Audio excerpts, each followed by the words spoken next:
In this video tutorial, we'll be writing the CSS code to create this forward arrow animation. So let's move forward to the Visual Studio Code editor. In the previous video, we worked on the index.html document, and here we're going to work on the styles.css sheet.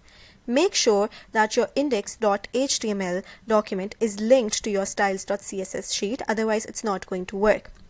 In the index.html document, we define the div IDs and classes. So in the styles.css, we're going to style those div IDs and classes. So let's begin with styling the div ID first. First, I am going to style the div ID of forward arrow. In this, I'm using the display flex property, the flexbox property, which is going to place my forward arrows in the middle of the page.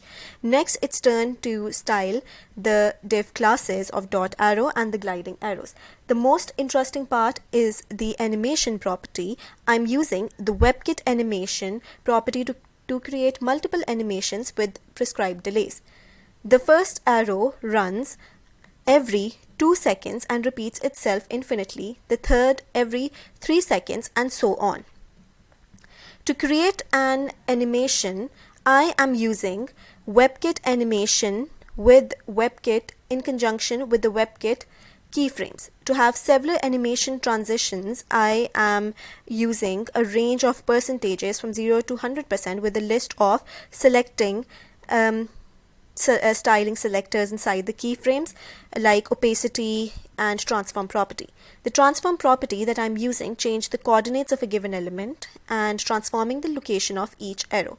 Lastly, this is an optional step, you can skip it if you want, but to make your project more presentable, I am going to style the body and the paragraph elements like this. So let's run this program and see how it works. This is how it is actually working.